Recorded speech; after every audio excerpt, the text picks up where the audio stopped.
Hello, everyone, and welcome once again to the Over Manga Cast. My name is Sam, and I seek death. I think that's the second time I've said this month.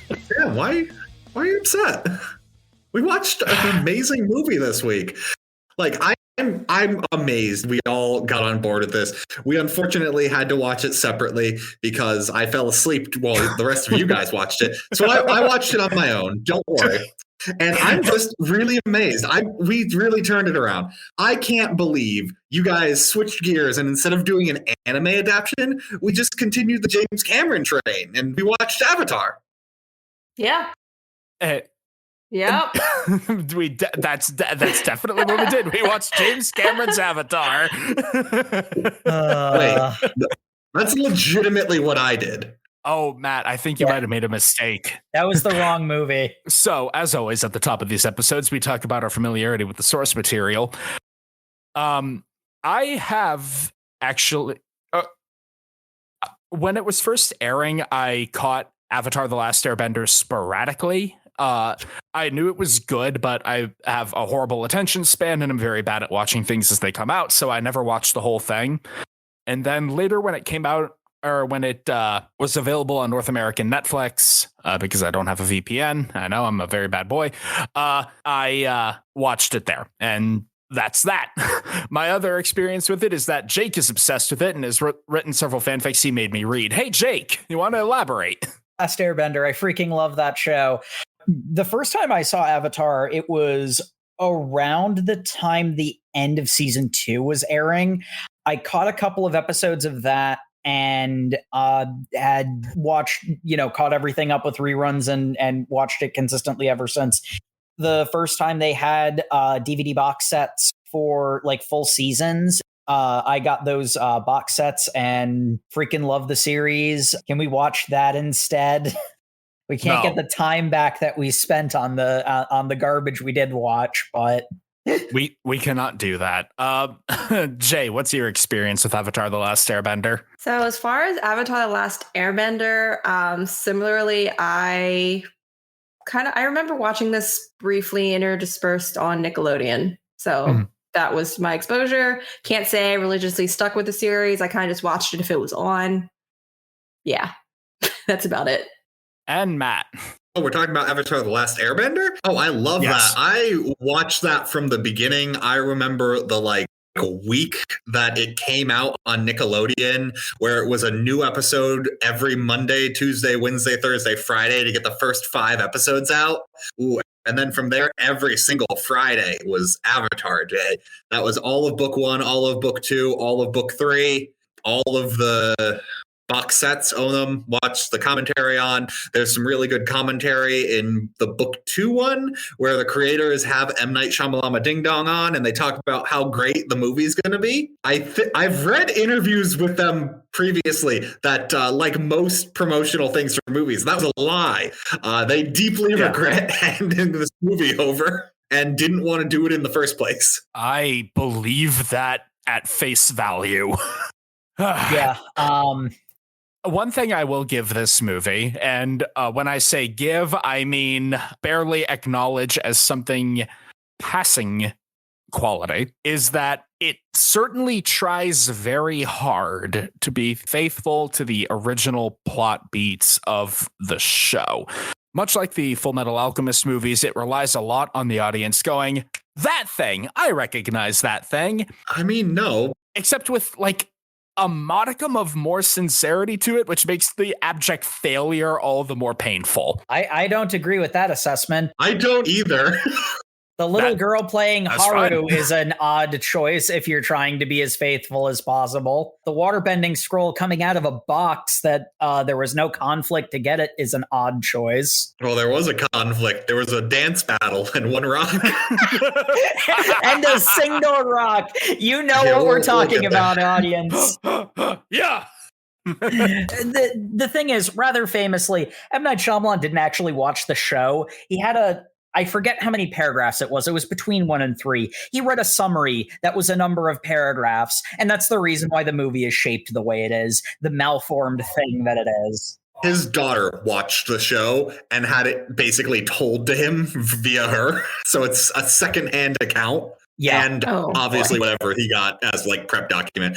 Somehow that makes even more sense. And then he made conscious decisions on top of that. Like famously, he decided to purposely rearrange the pronunciations of things to be more accurate to Asian pronunciation, whatever that means. Which I don't have a problem with that per se. I have a problem with them literally having conversations to each other. Pronunciations. Yes, just some consistency would be very nice. And I mean, like, the Avatar Aang? They're not even consistent with the same name. Yeah, the same character will pronounce it different ways. And I mean, not for nothing, if that was the only problem with the movie, it would be a mild annoyance at worst. But no, everything about this movie is that level of are you fucking serious? Like, another big thing that I don't know when it's going to come up otherwise, but just kind of overall theme. Firebenders are like Indian inspired. Yeah. Mm-hmm. And it's weird because they're so incredibly Imperial Japan in the show. Yeah, because it's the Fire Nation. The inspirations were what they were for a reason. Also, firebenders need a source of fire to bend from rather than being able to create their own, which just causes confusion.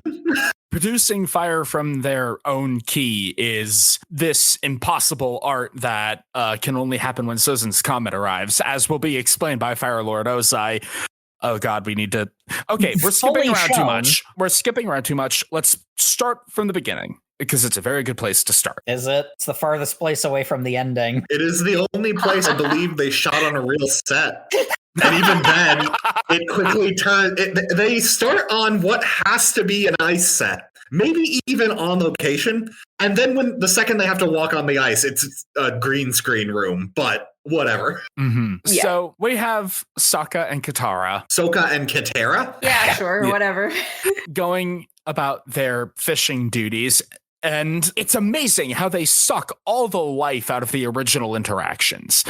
Because there's no sibling bickering, there's no like establishment of character. There's just Katara does a bit of water bending, and then that's not even the thing that makes Aang's iceberg appear. They just wander out onto a sheet of ice. Sokka sees something glowing and decides to hit the sheet of ice he's standing on to break it. Like, oh. There is not a single line of dialogue in this entire movie that is not furthering exposition. Mm-hmm. Yeah, and like even worse.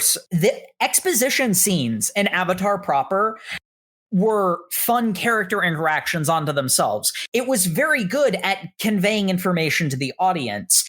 But the thing that was very overt and very clear about the movie The Last Airbender is that everything was done to like make everything as dour and serious as possible. The humor matters a lot to Avatar because it contrasts the more serious moment. Mm-hmm. The more serious moments have so much more of an impact because the main character is this happy, smiley, bouncy, fun guy who it seems like nothing, can bring him down. I want to draw a comparison, and I swear this is the only time I'm going to do this on my life. I don't believe you. A comparison between Aang's introduction in the show versus Aang's introduction in the movie. Aang's introduction. Yes, the first thing that Aang does when he wakes up from being frozen for 100 years in a block of ice is see kids his age in water tribe garb and go, do you want to go penguin sledding with me? He immediately twigs to the fact that he's in the South Pole and is like, let's do a fun thing with these kids. And that's so character informing. Meanwhile, Aang says nothing, gets taken back to their village, and then says, oh yeah, I ran away from home. Just the most boring exposition line ever. Which, I mean, we'll be here way too long if we go into all of the ways that the original show is great and this movie is garbage. But just another example, the hangups that Aang has about leaving and the context in which he leaves is also very important in character informing. None of that's here. But let's get through this because this scene really doesn't matter. It's surprising how little anything matters. None of the scenes matter. But like basically, Aang wakes up, is brought over to Katara's grandmother, who mentions her friend Hara, which is interesting because she's a really important character in book 3. I guess they were setting that up. I don't know why, but yeah, she mentions no one's been a waterbender since my friend Hara. Basically, Zuko saw them release Aang. He sees a glowing pillar of light and goes towards it. Basic open world RPG. Yeah, and then jumps out onto the ice and shouts, "Bring me all your elderly." I'm very into gilfs. Oh my god. I mean, to be fair, that was hilarious. I don't think it was supposed to be, but I did laugh at that both of the times I've watched this movie. Did I mention I suffered through this in theaters? Oh, same. Yep. He puts so much emphasis into it, too.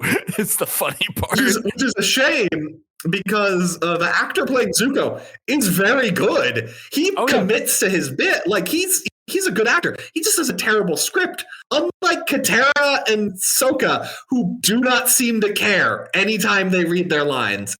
And then Aang flip-flops. I think he's just not a good actor because of how young of a kid he is. It's his first movie. Like, literally, it's like his debut. I think they should have just cast someone slightly older so he could have held being the main character. Noah Renner does a good enough job of being a martial artist for the action scenes when they actually allow him to do cool martial arts. For the actual acting, you know, again, he's a kid. So the cinematography of this is all over the place, and I don't understand why, but there's a scene I just laughed at purely from camera interaction where Katara is talking to Aang in an igloo, and they choose to focus on Katara as she's listening to him. I can only assume because they didn't like how he was acting, and they're like, we're going to have to ADR this in post. And it's just an awkwardly long shot on her listening to him talk. And I'm like, why? There's so many weird moments of that. Like the bit where Zuko sees the beam of light. It's him just looking at the beam, and they ADR in his actor going, "Uncle, come look," even though he's clearly not talking. Oh, this movie must have had a bunch of reshoots because there is just, they don't let people be silent for any amount of time, and there is so much off-camera dialogue. Yep. This movie reeks of having a lot of production problems, in case that's not obvious. What a shock. So Aang is taken by the Fire Nation because they find a kid with airbender tattoos and go like, hey, he must be an airbender. He's only 10. Who are you, kid? We've got a test for you. Uncle, General Iroh. Hey, kid, I've got a test for you. If you fail, you can go home. Well, I see no downside to this. They put like a rock and a candle in front of him. And a cup of water. And like they all react, and it's like, whoa, he's the Avatar. The candle and the water is fine because it's just the candle when it gets near him flares up a little and the water forms a perfect circle when it's spilled in front of him. This is just a rock the size of a brick that stands on it. And I'm just like, one of these is much more magic than the other two. Oh, God. Anyone bending two things is proof enough that they are the Avatar. But no, a person with air nomad tattoos bending fire is enough to know, but whatever. So they do the whole Aang breaking out of the Fire Nation ship and also Katara, Sokka, and Appa coming to save him thing. Oh my God, Appa. Appa's a choice. Sleep paralysis demon. See, I had the very opposite like reaction. Like, I literally just wanted to squish him because he was so cute. So cute. Appa's face borders on Uncanny Valley because they clearly tried to make it cute for the movie. Both of his eyes, everything else realistic. Both of his eyes face forward like a predator. I'm sorry, Sam. I'll take all the Appa for you then. That's fine. You can have it. Yay. I have no other place to mention this, but can we talk about how Katara and Sokka are the only white people in this village of Inuits? They have Grandma. Don't forget Grandma. Grandma's also a white woman, but everyone else is just Inuit actors. And I'm like, so you're saying you could have made them Inuit. You just chose not to. So my in-universe theory is actually their long-lost relatives from the Northern Water Tribe, because that's the only thing that makes sense. Because the Northern Water Tribe is all white people. Also, the Northern Water Tribe is behind a giant gate, so they are the gated community of the Avatar universe. Which interpret as you will, it is literally that. So, hooray, main character broke free from the ship of the Fire Nation. We're off on our mystic adventure now. Let's go to the Southern Air Temple. I really wish they hadn't. I really wish they hadn't. We have the most painful exposition dialogue for me personally. I don't know why this one stands out in my head so much. I can explain. This conversation makes no sense. This conversation depends on what happens. Is the characters left the Southern Water tribe, flew to this temple, and talked about nothing in between. Yeah. Aang never gives his name. Katara just knows it in the narration.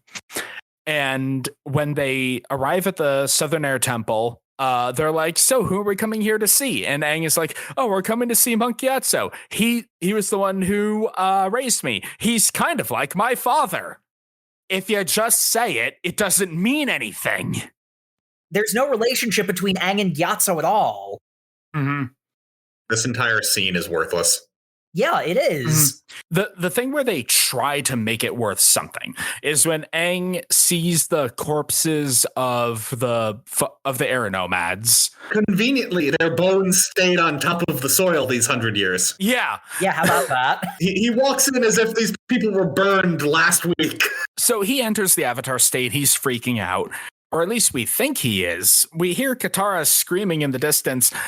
Aang's soul enters the spirit realm, I guess, and he talks to a dragon. Yeah, that just happens. Yeah, that's fine, because the dragon represents like 7 characters. I think they just combined them into one, which good. You're making a movie, not a TV show. Yeah, that's true. And again, it's a dragon to represent Roku, and then all the minor spirits he talks to, they're just called the dragon, which is fine. That's fine. It feels so strangely out of place, like everything does in this movie. I think if the rest of the movie was better, that would feel less out of place. It would be obvious that it was an adaptational change to combine several characters, as opposed to what it feels like in the context of this movie, a mistake. Like the entire movie. We have a facsimile of the very tender moment in the show where Katara is like, I've experienced loss too. It's okay. I'm here for you.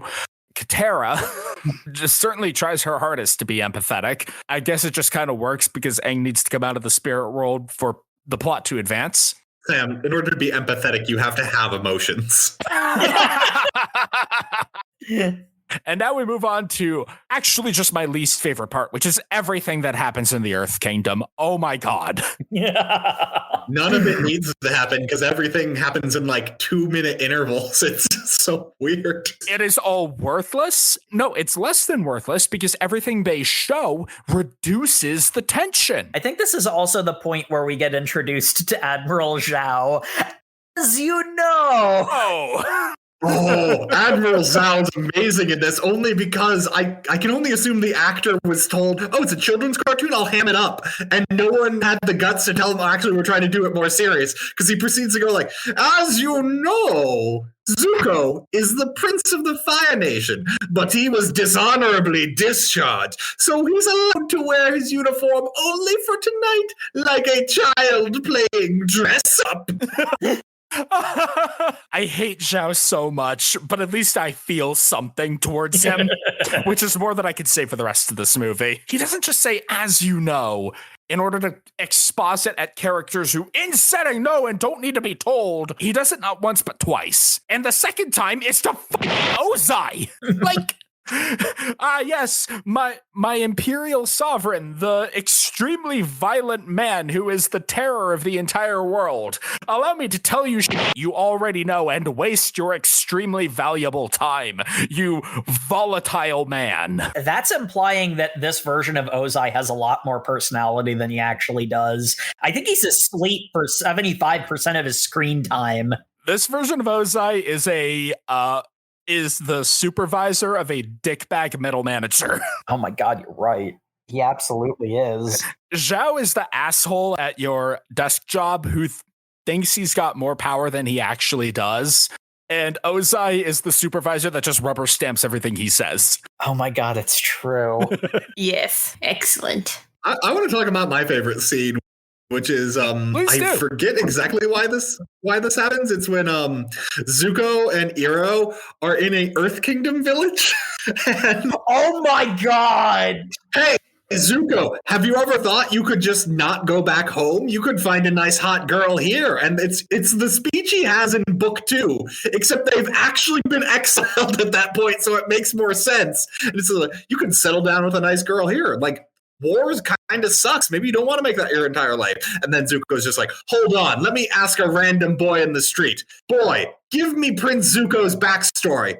Well, I guess I'll give you Prince Zuko's backstory.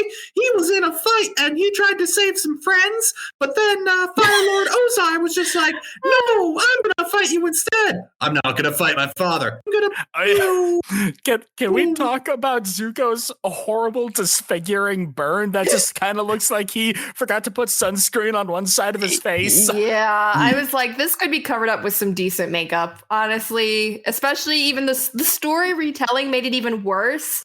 Because his father is supposed to be the one that, quote unquote, disfigures him. And I'm just like, wow, just really hammers home how weak the Fire Nation is. Can't even disfigure your son's face.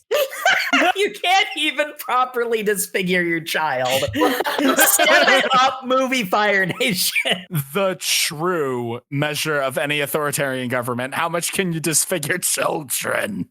I mean, that only makes it more poignant because during his reception speech where he just happens to have to give the dig in like, oh, by the way, he has rescinded his love. Like, Matt and I had to rewind. We're like, are you serious? He has rescinded his love of the prince. What does that mean? Like, Admiral Zhao says things that make no sense. Why anyone would even... Like, this doesn't make you sound powerful. This makes you sound petty. Like... I am a petty bitch and I'm okay with that. Yeah, obviously you are. Anyway, that's enough of this nonsense. Let's talk about the Earth Kingdom village. Yeah. Oh my god, the Earth Kingdom village. Haru, it has like I think 2 lines of dialogue. We all thought Haru is also like significantly younger than Aang somehow. Okay. Yeah. I'm sure he's gonna grow out that mustache in the like couple of months it takes before he shows up in book 3. But thank goodness this is not getting a sequel. Here's the thing. Technically, I think this movie was planned out to have their entire journey take longer. Mm-hmm. Yeah, because they do say Sozin's comment won't be arriving for 3 years. Which, if you have child actors, perfect. That's what you need. Like, yeah, that's true. We've all seen Harry Potter. We know how those movies were paced out. Yeah, so conveniently, Harry Potter, the books already are a year each. So yeah. Okay, so we get like introduced to Haru. Okay, we're doing the prison. It sure is a prison camp on land. They just keep the Earthbenders in a valley. There is literally a wall of rocks behind Aang when he tells people that they are Earthbenders. They can bend Earth. I am the Avatar. I can bend all 4 elements, but you are the real strength. Bend your Earth. Hey, guys, did you know we could have bent Earth this entire 4 time? Squad of 4 men just walks out of the corner going like, we're going to bend some Earth. They don't even make the rock float. They just waddle out. It's not even okay. So one of the coolest things about Avatar, and the reason why the fight scenes look so good, is the bending of the 4 elements is based off of 4 real world martial arts.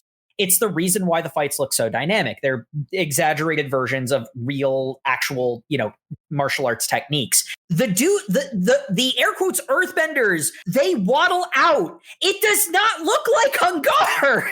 They look like BTS background dancers. Like, yeah. We are being so dynamic with the way we move. And like the punchline of this bad joke is that the actual effect for they add like 70 steps to the bending, which makes it hideously impractical for a start. I could have stabbed you 3 times before you did anything with that tiny rock. But then, of course, the actual effect is so minuscule. Why did you bother? Here's the thing. This is exactly why the Fire Nation is beating the Earth Kingdom, because it takes 6 people to move a single rock. And then we speed run the pirates. I hope you didn't like those characters. The waterbending scroll is in a box in the prison camp for some inexplicable reason. Well, because the Fire Nation confiscated all their bending materials, and one of them happened to be a waterbending scroll. Fine. Sure. I Okay. have no problem with that. The thing that's the bigger problem for me is after they liberate, I guess, the camp, Sokka's like, hey, the Fire Nation sure has taken over a lot of these villages. We should go to these villages. Aang, you could liberate these villages. Why does the script have them repeat themselves so many fucking times? Because it's a badly written movie. It's like Sokka says this, and then they do a fade cut, like a long period of time has passed between 2 different fight scenes, which makes it seem like they're going on a holy tear across the Earth Kingdom, liberating villages. Are we playing Far Cry? But the thing is, I don't think that ever gets brought up again. It doesn't. I think what happened is they naturally cut to the Warriors of Kyoshi story. And I think what happened is they must have cut that entire plot line because we just get shoved at the end of it. Yep, we get shoved right to, hey, look, here's a statue of Avatar Kyoshi. She was you in a past life, Aang. She sure did love games. Wow, I sure do love games. What even happens next? I don't remember. Aang decides to go off on his own journey. And Sokka's just like, why is he running away? And Katara's just like, no, he needs to go to a sacred place to do more meditation, to find the dragon. And Sokka's just like, what? He'll be back tomorrow. Okay. Oh, no. First they have Aang sucking at waterbending, which makes no sense. Oh my But they have like him and Katara standing in like a river doing they're standing there doing Tai Chi in a river, and there's no VFX happening, and yet Aang is the only one depressed by the lack of VFX. Is this I thought this scene was when he does fire bending and hurts her, but then nothing happens of it, so it's like, okay, whatever. It's supposed to be that scene. But that would make no sense in this movie, so obviously. There's a particular reason why earthbending, the direct one, is what Aang is bad at. And it is a character-defining moment for Katara that she doesn't pick up waterbending as quickly as Aang does. That's one of the things that makes her as endearing a character as she is. But that doesn't happen. She has no personality in this movie. I do also love there's a moment where she basically says, Aang, why are you failing? You should just succeed instead. They did liberate a group of people by saying, hey, did you know you could fight back? I hadn't thought of that. Whoa, we can fight back? Holy amazing. Hold on, Keanu Reeves, we can just fight the Shogun? I had no idea. Guys, we can resist oppression? Did you know this? Guys, we can't resist depression? I knew that. Not when this movie is on. Seriously. Aang goes to, I think it's already the Northern Air Temple. Yeah, it is. I don't understand the pacing of this movie. Me neither, but I hate this part. He finds a monk there. Okay. He sure does. And then some exposition happens, which then immediately turns into him getting captured by the Fire Nation. Like, him getting captured at the Northern Air Temple is one of those adaptational changes. Like, yeah, that makes sense. You don't really need the mechanists. You don't. The part that kills me is the monk, air quotes, is like, because you abandoned us and the air nomads were destroyed, I have lived in poverty all my life. You're a monk! It's literally the point of being a monk, to live in poverty. Sam, they needed you there to tell him that. Tell him the facts. He also might have been lying about being a monk, but... Then why did he blame Aang? He used to do tours up to the Air Nomad Sanctuary. He's actually 140 years old. If he lied about being a monk, why does he blame Aang for his economic situation? This man is not of an age that he should even know what air nomads are. They were genocided out 100 years ago. Like, yeah, they were dead as a people before he was born. So, like, it's mind-boggling. I need to get that one out. Let's move to the blue spirit. Yeah, that sure is a scene that happens. Never been more attracted to Zuko than in this moment. It is pretty hot, but like, I'm having a hard time appreciating how hot Zuko is over just the real failed attempts at making a cool martial arts scene. Hey guys, The Matrix made slow-mo martial arts look cool. So Zuko does some cool karate stuff. He rescues Aang from, because it turns out the northern air temple was a trap by General Zhao, who, after showing him statues of all his past lives, they were also surrounded by Fire Nation soldiers who captured him and then took him to a prison. And then Admiral Zhao was in the prison, and then he got saved by Zuko. And then as he was escaping, as the blue spirit was there, it's just like, hey, wait, no one killed the Avatar. He can just come back. And everyone was like, that makes sense. And apparently Zuko, at that exact moment, realized, oh, wait, hold on. I can keep him as a hostage. And then put a blade to Aang's face. And they're like, no, let him go. And then he gets to the other side of the bridge. And then Admiral Zhao is just like, by the way, just shoot him with your arrow. He's just like, oh, right, we can do things that aren't bending. And shoots. And the arrow hits the mask and knocks Zuko unconscious. From hitting him in the jaw. Yeah, I wanted to talk about two shots in particular. The first one is when like Aang is about to escape and then has a moment of resolve and goes back to help Zuko, and he leaps in the air with his airbender glider, and we get a marvelous POV shot of him shakily flying through the air. So much shaky cam from above. That one's just funny. But we get an actually kind of okay martial arts movie shot where Aang leaps into the center of this like training square and uses his airbending to cause a whole bunch of like target dummies to surround him so he can fight the Fire Nation soldiers in a more controlled, environment. That's like decent. And the fact that it's paired in the same scene with the overhead shaky cam shot is so funny to me. Yeah, and then did you know we got all of this in one take? Do you see this 360 tracking shot? Are you impressed by this 3D tracking shot that we got this entire thing in one take? Are you impressed yet? It's like, to be fair, it's the only part of the movie where I wasn't half asleep, but you've risen to the level of mediocre. But yeah, Aang and Zuko escape, or Aang and Zuko escape. Admiral Zhao seems to know intrinsically that the blue spirit was Zuko. Even though he has no reason to suspect that. Yeah. Yeah, in the show, it's much more obvious it's Zuko. He finds the twin swords in Zuko's cabin in his ship. And Zhao was already planning on offing Zuko anyway, so it's like, oh, he might be the blue spirit. He just knows that. And proceeds to go to Fire Lord Ozai and say, hey, by the way, your son's a traitor. I have no proof. Just believe me. And because Fire Lord Ozai and this is just a bro, he's just like, yeah, go ahead and murder my son. I don't care. The thing I wanted to note about Zuko and Aang escaping is an absolutely critical scene for Zuko's character development is Zuko wakes up from being unconscious. Aang is still there. And Aang says, if things were different, I think we could have been friends. Zuko silently contemplates that for a moment and then throws a fireball at him.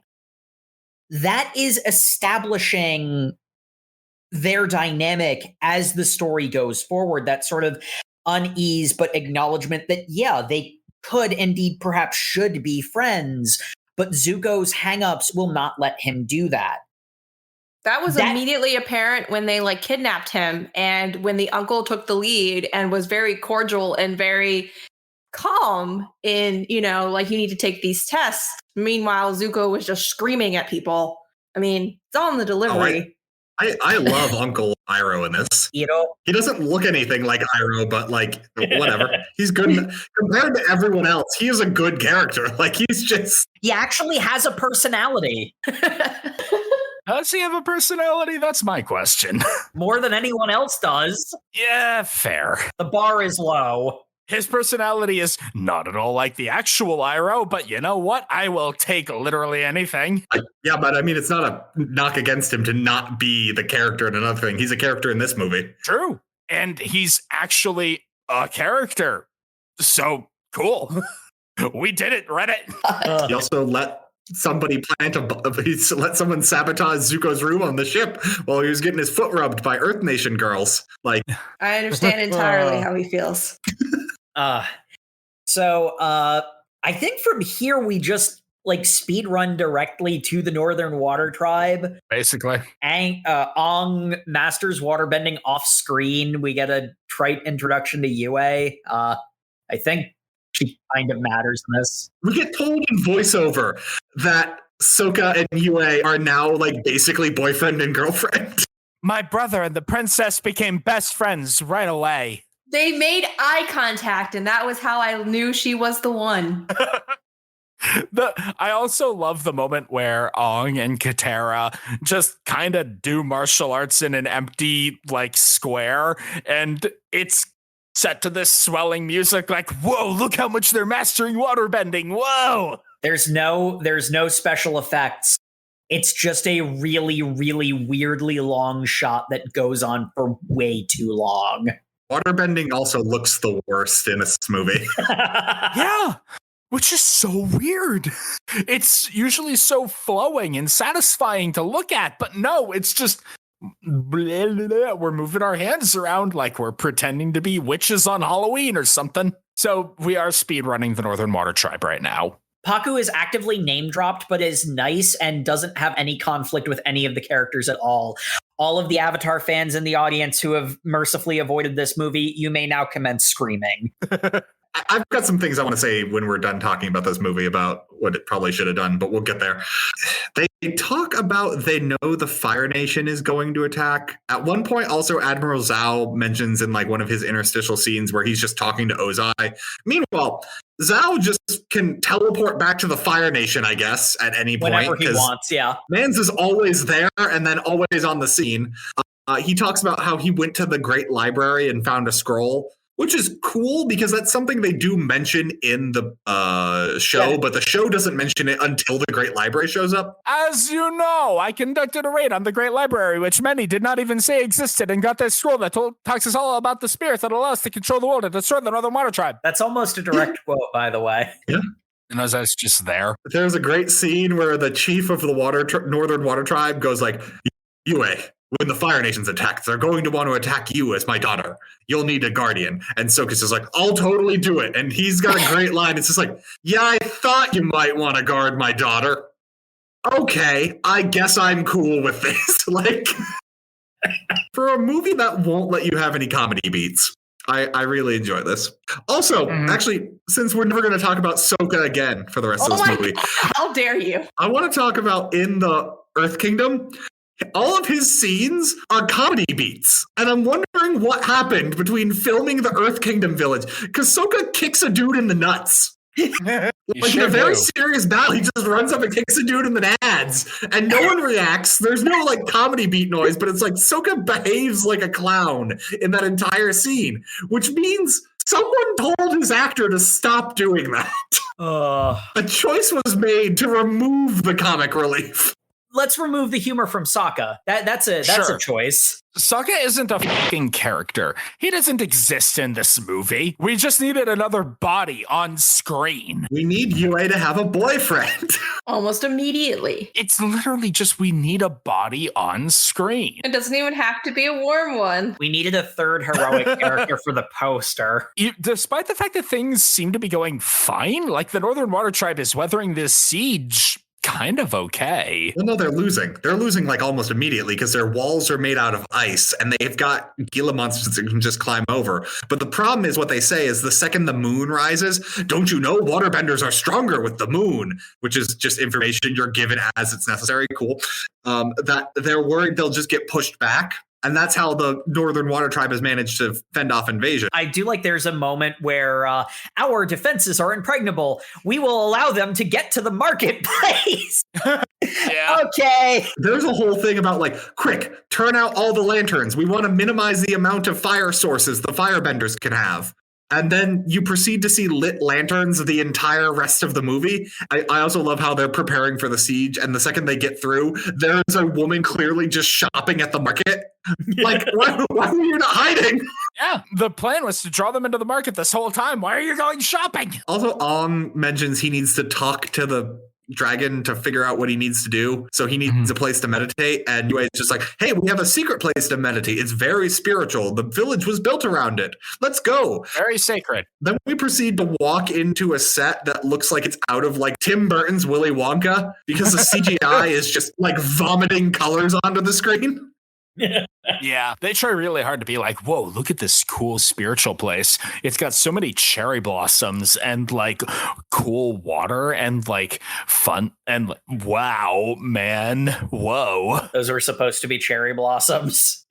I think they were. They were neon pink. We also get a great scene where Sokka and Yue is just like, hey, if I took you back to my house, my grandma would have a lot of weird questions for you. It's like, ooh, what would your grandma ask about me? Like, what's up with that chick's hair? Oh, yeah. So when I was born, I was dead, and my parents gave me to a fish, and then the fish made my hair silver. That sounds like there's more to this story than you're telling me. The movie doesn't care. Move on. Okay. It's just so bluntly shoved over to the audience. They try to sugarcoat it with her like describing the fact that she didn't cry and she didn't move. And I'm like, so you're dead. She didn't breathe either. She didn't say anything about breath. So at that point, I'm just like, okay, so your parents held on to your dead body for multiple days before they gave you to the spirits. Before they gave you to a fish. Wouldn't you? Look, anyway, we get a scene where Iroh and Admiral Zhao are on a boat. He goes, hey, yeah, sorry, your brother told me that it's cool to kill the moon spirit. That we've decided the moon is no longer necessary. Iroh's just like, what? No, hold on, what? That's insane. Probably a bad idea. I'm not going to stop you in any way. I'm just going to follow you. But also, Admiral Zhao has to get one more thing. Also, yes, what a shame that your nephew died in that explosion. Oops. And he's just like, what a dick. I'm so evil. Iroh goes below deck to find Zuko. And I'm like, was this supposed to be a bigger setup that he'd survived the explosion, I guess? Whatever. Yes. They don't really play it up like it's a surprise. So just go, hey, remember, hide yourself real well before you sneak in. Make sure you've got your like covered up diving through the water. Also, remember, you can firebend without a fire source. Okay, cool. Thanks. Are we going to explain that? No, we're actually going to explain that at the very end of the movie, but that's what you're doing right now. It'd be really convenient if we could just all do this. We can. We're just not telling the lower ranks for some reason. Doesn't that just create a huge plot hole? Shut up. We're trying to end the movie. We're trying to get through this as quick as possible. This is another one where it's like, oh my God, the difference between the original and this is such night and day. There's no love. It's like they got to this point in the movie, had this plot line for Zuko to sneak in, then realized, wait, how is he getting in with his firebending if that's not how firebending works in our setting? We don't care anymore. He can now just firebend normally. Sure. And like the breath of fire for which the Dragon of the West was named being passed on to Zuko and being pivotal in this moment, and the goodbye that they had when Zuko went off to sneak into the Northern Water Tribe is one of the best moments and a pivotal moment in the first season of the show. It is another goddamn exposition scene here. I will give Iroh's actor the emotion and like silence they feel as he tells Zuko to be careful and he just watches him sail away. I actually felt it. They don't tell you why he feels this way, which if the movie had more of these scenes, I'd be okay with, because that's setting up for like book 2 when you find out why watching his basically son going away to what might be his death might be traumatic for him. But right now, we just get a nice somber moment that isn't full of noise. Like, literally, this is what I'm praising. This 10 seconds, he doesn't talk. Yeah, having an actual moment of actual silence. Zuko's actor isn't bad, but he does not care about this role. It feels like a moment of nothing because this comes out of nowhere and basically functions as yet another exposition scene. Yep. I can accept a boring exposition scene if it goes into a cool action scene, which is why it's so fucking egregious. This goes into Zuko walking into the super sacred secret spot, dropping a lantern and throwing some bad CGI fireballs at Katara. Oh my god, I love the fight between Zuko and Katara. She's so bad at QTEs. It's so slow. Both of them are so slow. The fire moves at a snail's pace, her water moves at a snail's pace, and like the trick he gets a one-up on her is he can just throw 2 bits of fire. She blocks the one to her side and misses the one shot directly at her. And then she proceeds to ragdoll against the tree in the funniest motion ever. She is just whacked into the tree and then just flops to the ground. Also, when Zuko is I forget what he's getting off of her body. Like he's checking her for something and puts her up against the tree. And when he's rolling her over, you can see she just moves her own arm. He paid way closer attention than I did. I'm zoned out long before this point. I'm not gonna lie. Oh, I had already refreshed to watch her ragdoll against the tree again, so I was fresh on my heels of like, this is gonna be great. He then proceeds to just pick up Aang because he's meditating, so he doesn't know what's going on. They have a really cool fight when Aang wakes. But Aang's been meditating this entire time. It doesn't really matter. The dragon just tells him to kill everyone with the power of the ocean because the Avatar is not supposed to kill people, but spirits can kill people. So use the ocean spirit to kill people. And Aang's just like, that's cool. I'm going to do that with no problem at all. It's not like that's a major conflict with his character. I'm now going to do a bunch of completely pointless Tai Chi on a wall, and the VFX people are going to green screen in the ocean reacting. Yeah. Well, no, he fights Zuko is the problem. He does? I literally don't remember. Yeah. You're skipping like 20 minutes of movie, Sam. Matt, God, I legitimately do not remember him fighting Zuko. Yeah, that does happen. I forgot it was 20 minutes. I thought it was like 3. So, yeah, no, he fights Zuko when he wakes up because Zuko has just kept him prisoner and proceeds to monologue his backstory to him as he's sleeping, just like, oh, yes, if only I could get my honor back, but I don't think I can. And it's just like, Aang's in the spirit world after the dragon spirit told him to just kill everybody. Mm-hmm. Yeah, Zuko has him in a house in the Northern Water Tribe for some reason. Clearly didn't have a plan. Yeah, like, I don't know how he's planning to get him out of the Northern Water Tribe, but proceeds to lose him because Aang realizes he can waterbend now. So this scene takes way too long because there's like a whole joking bit of Aang dodging behind him, and it's like... It's the closest the movie ever gets to looking like Bagua. It's just like, why? But like, why waste time on the scene when you've got so much other things happening? And then it finally ends up with Zuko getting frozen in water. And Aang's just like, hey, if you stay in this house, no Water Nation people will kill you. Like, Aang, how do you know that? Zuko unfreezes himself with firebending that he's able to do. They don't explain this till the end of the movie, which leads me to believe they realized this in like a first edit and had the scene with Ozai at the end to explain it. What else? After this, there's the whole thing with Admiral Zhao going to the spirit fountain because he just gets through town, I guess. Oh, wait, right. We forgot to talk about the fucking fish dying. Admiral Zhao grabs the moonfish in a bag. Everyone watches him do this. Iroh is standing within arm's reach of him and goes like, you can't do this. This will ruin everything. What are you, some kind of monster?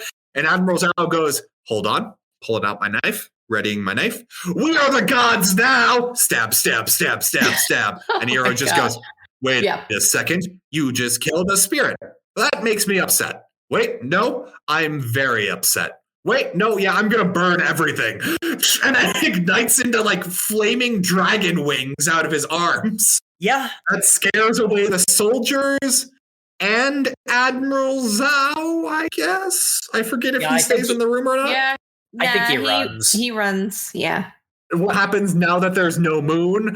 The Fire Nation is just murdering all of the Water Tribe. Like, they can't bend anymore, and they're just getting killed.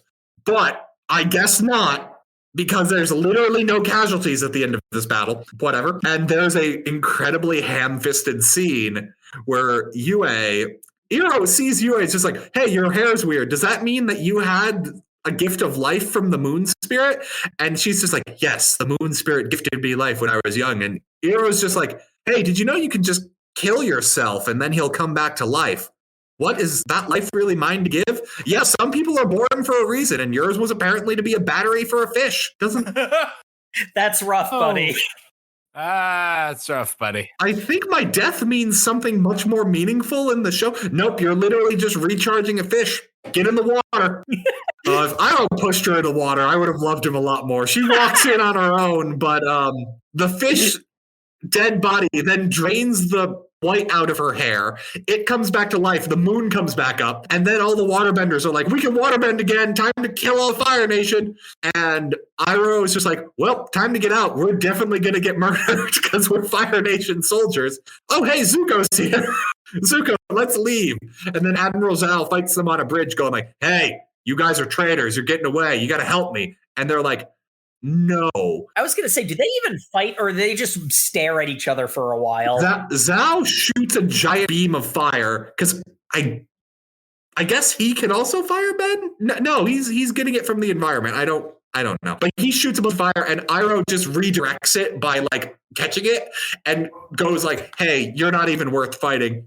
Also, I have my nephew. We're together. You always fought alone. That's why you'll fail. And then Iroh looks behind him and is just like, oh, well, time to leave. And leaves. And then Zhao just watches them leave and is just like, oh, that's weird. And behind him, 4 nameless waterbenders, West Side Story their way to the end of the bridge. And they're like, hey, we got waterbending. Bitch, we smell new shoes. He grabs a lantern, tosses a bolt. They just dodge because I guess the moon gives them super speed, and proceed to take water snakes, grab him in a ball of water and lift him up, and then just let him sit there as he drowns to death. And I'm just like, how? On screen. How does firebending beat anybody? Because if you can do that with waterbending... He just gets drowned on screen by 4 nameless randos. He got killed by 4 people because I guess the moral the movie wants to be is that you should accept help from people. You should work together. Sure. Which that metaphor is also significantly stronger in the original context anyway. Like he's killed by 4 nameless people working together. The metaphor is so on brand because it's literally Iroh says it. Almost like he's set up to have Zhao killed by 4 nameless guys. Were those Fire Nation spies and Iroh's just playing the long con? Maybe. White Lotus, baby. Oh, you know what? Am I right? Am I right? That might have been what the movie was setting up. Because these guys aren't named and they don't show up in the end. Dang, that might actually have been a plot line the movie was setting up. Huh. I now accept it as headcanon because I have nothing else to live for. I mean, fair. I'm cool with it. And then Aang's just like, hey, by the way, I know we're winning. Like literally the field is them killing the Fire Nation soldiers, just beating them up. And Aang goes like, hey, the dragon spirit told me to just kill literally the entire fleet with the power of the ocean. So, hey, ocean spirit, want to take over my body and kill everybody? Oh, right, you're a fish. I can just use your power. And then proceeds to Avatar state, lift the ocean up, and flip all the Fire Nation ships. Yeah. That's a thing that happens. And the one thing we get with Aang is his flashbacks the entire time. He said what happened was when they found out I was the Avatar, they all bowed to me, and I didn't want to be worshipped. I wanted to have a family, so I ran away from that responsibility. So what happens at the end of the movie is after witnessing his godlike power, Katara is just like, Aang, it's okay. They want to worship you. As everyone kneels before their ocean god, Aang. And then the movie ends. Thank goodness. And it's just like, that defeats the purpose. These are people. Also, the Fire Nation people who were not prisoners, but were just there, also kneel before Aang's amazing godlike power. Which is great, because even in the context of this movie, with the changes you made, it doesn't solve Aang's problem of not wanting to be worshipped. It's just people want to worship him, and then they do, and he just kind of tacitly accepts that happening. Because Katara tells him it's cool. People want to worship him, and he's like, I never thought about that before. Look, it's fine to be exalted as a god when people want to do it. That definitely won't make you misuse your power. I mean, Kyoshi did. And it's literally a story about cycles. You think history won't repeat itself? Anyway, Ozai is like, man, that sucks. Anyway, Sozin's Comet's coming, so we're still gonna win anyway. Lol, Lamau even. Hey, Azula, I'm gonna tease you for the sequel that will mercifully never happen. Oh yes, Father, I'm totally here for the sequel that will never happen. Okay. Well, let's get to the discussion because this movie is awful. Oh, indeed. So let's do a fun little roundtable. Could you salvage this? Probably. I have seen martial arts movies with action that could theoretically, with a good enough VFX budget and a dedicated enough team, be comparable. Not the same, but comparable to the original action of the show. And we know from the filmography of Jackie Chan and 1,000 other very skilled actors and directors that martial arts comedy is not impossible. So we know from Dragon Ball that martial arts comedy and stories of personal growth can exist in harmony. Sam, we're supposed to be mentioning a good live action movie. I know. So, like, if only this movie could be as good as Dragon Ball Evolution. Honestly, I would take that. So all of these factors taken into account, I think this movie could actually be salvaged. I think it would take way more time and budget than anyone in the C-suite was willing to give, but I think it could happen. I think I've got an idea that would actually lower the budget a lot. I know this is probably not going to be popular with people, but I think if the goal is to fit book one into a 90-minute to 2-hour movie, cut everything that isn't the Northern Water Tribe. Have Sokka and Katara be from a remote village outside of the Northern Water Tribe. Have them find Aang, have Zuko find them like that, and have them like do a pilgrimage to the safety of like the big walled fortress. And then have them learn waterbending along the way, and then finally like find like a waterbending master there. That way you can have a lot more city plot line. You can develop character relationships. You can have Paco. Yeah, you can have Katara not being respected for being a girl to give her something. A personality at a basic level. Yeah. Sokka could like crush on Yui. You would not have...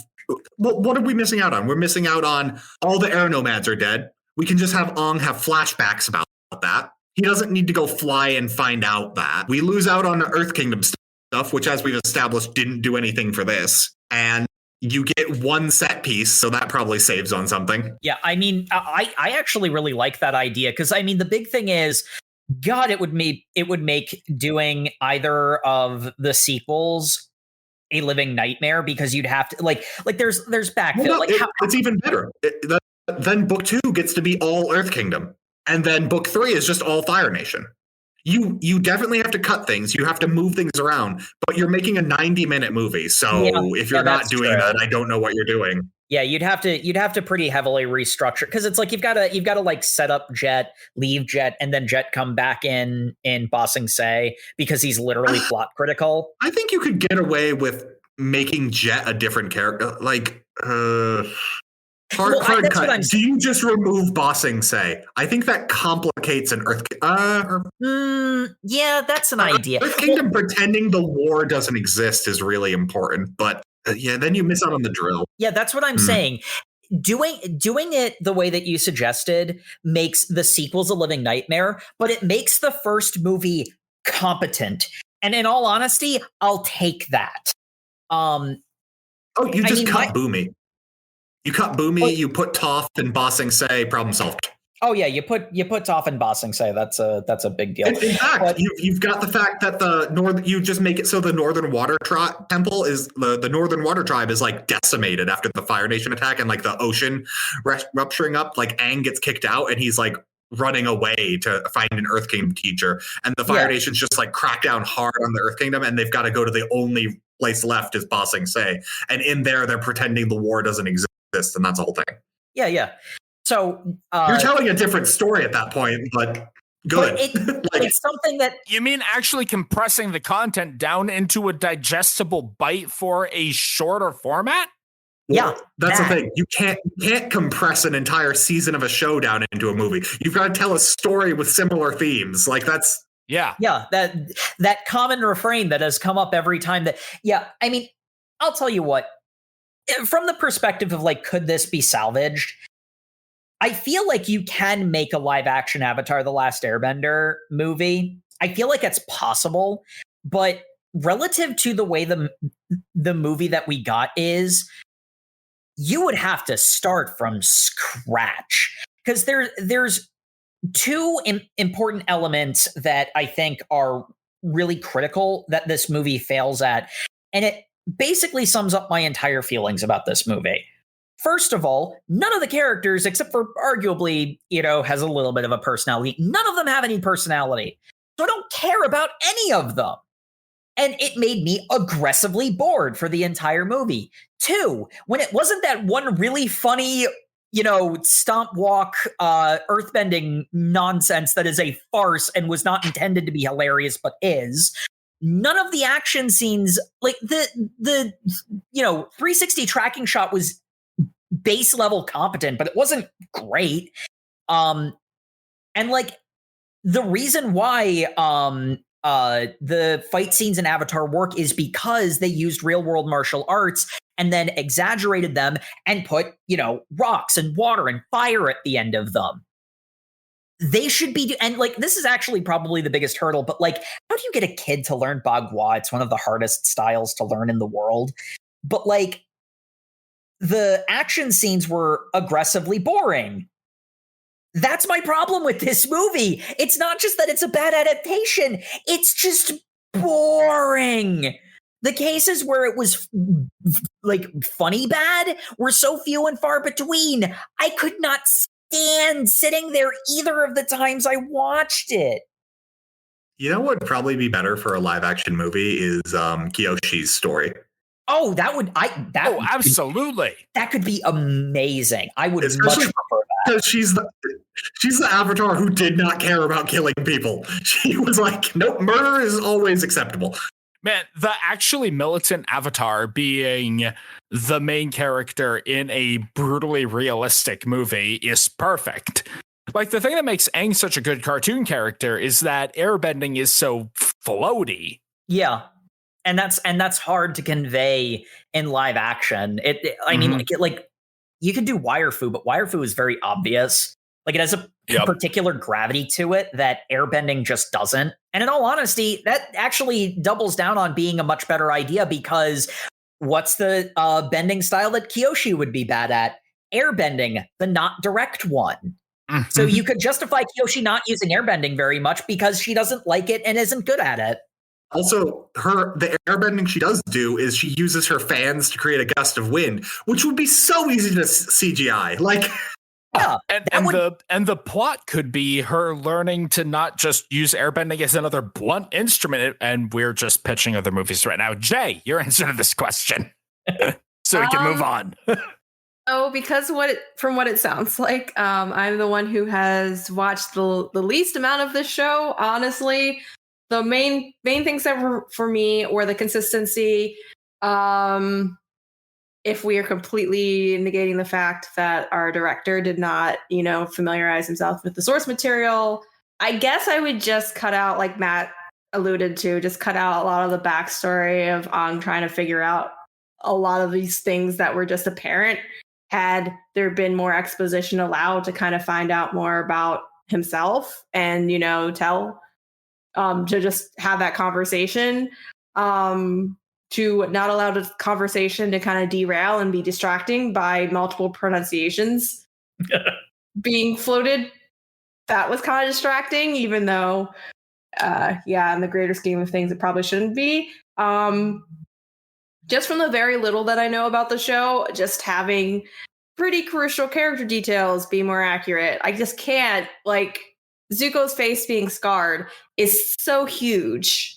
It's a visual metaphor that represents his internal struggle. Yes, and it seems like from what we saw in the movie that this internal struggle was very, surface level. I mean, just get some makeup and cover that up. Quite literally surface level. But yeah, salvaging, I don't know. As far as scenes, I'll leave it to you guys. But for me, it was mostly costume, mostly script, that kind of that kind of really stuck out to me. Again, because I am the least familiar with the series as a whole. I just tuned in if it was on TV. All right. Okay. So I guess we can all answer this simultaneously. Would we watch this again?